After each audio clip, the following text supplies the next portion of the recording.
Hi, Fred Carpenter here, doing my report on my self-help book, which is called Overcoming the Legacy of Overeating. And basically it's all about how your mom's to blame for all your attitudes towards food. And so since I like blaming my mother for everything, every chance I get, I thought this would be a great book to do. Mom was very career driven. She was working very hard on her education and her career when I was young.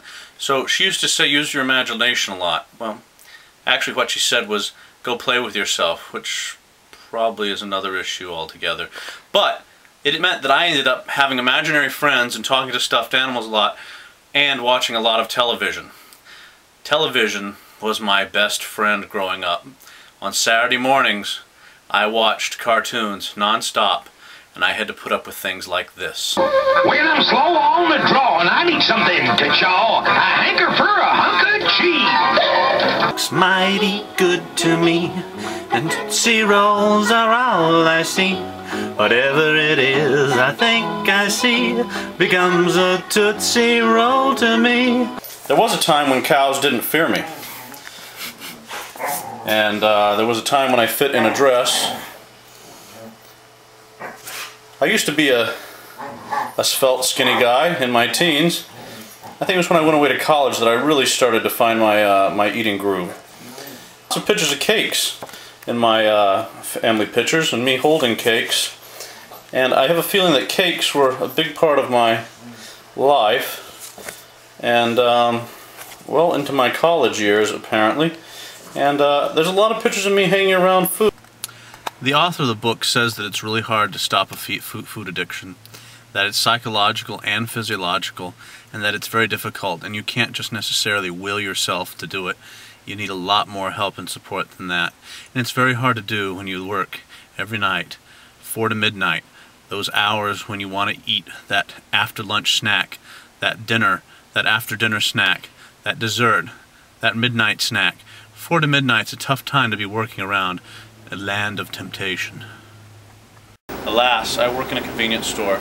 See these salty snacks? I like salty and sweet. I'm not just a sweet person or a salty person. I like it both. So we come over here. Look at this. Sweets.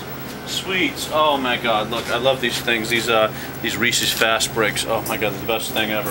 One of the little perks you get here is you get to drink all the soda you want. Yay! Well, I've stopped drinking soda. I drink water. I allow myself 1 soda or juice a day. That's one of the things that the lady in the book talks about, is making smarter choices and substituting things. I've also started eating sunflower seeds. I shell them one at a time, and they have salt, so they fix that salty craving, but yet I don't fill up on them, and it's not so much salt that it's going to aggravate my blood pressure, and my tongue gets tired after a while of shelling them, so I tend to stop eating because my tongue gets sore. Come this way though. Another free perk, all the cheese, orange, jalapeno, yellow, artificial, whatever this is. I love that. So good on chips. But anyways, I have all these temptations around me, and I have to sit here all day with people coming in and saying, oh, I'm going to eat all this chocolate and crap, and I have to sell it to them and think, wow, they look so happy going away with their chocolate and their crap, and I just have to avoid eating it all. Look, ring dings, only $1. That my mother used to let me do is set up next to the stove and cut up things and make fondue for us. She put a little apron on me and set me on a chair. And this is one of the things I learned to make.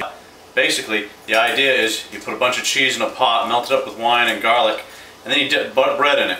And when I found out later when I got older that the cool thing about fondue is, being that it's a product of the 70s when things were swinging, if you drop your bread in the fondue pot, you have to kiss the person across from you. And these fondue forks, if you can see here, they're not really designed to hold on to much of anything. So you put the bread in there and then you go, oops, oh geez, now you gotta kiss me. This became my ultimate makeout food when I was in college. And this was, once sex and food were linked together, it was all over for me. If pushed into a corner, I suppose, the only 2 reasons I would kill somebody was in self-defense or if they were withholding food from me. I say that kind of jokingly, but only kind of jokingly, because sometimes my craving feels so bad and so strong that I think that literally, if somebody was standing between me and food, I probably would kill them to get to it. Overcoming the legacy of overeating was helpful for me for a few reasons. One, it had me look really closely at my childhood and why I might have thought the way I did about eating. It also made me look at when I started to eat a lot and crave a lot, and it really seemed to be when I started getting into college and on my own. I lost all sense of control, and I've never looked back. This book really helped me look back some. It also gave me some ideas that maybe it's not just in my head, maybe it's not just physical, maybe it's both physical and mental. And it also helped me see that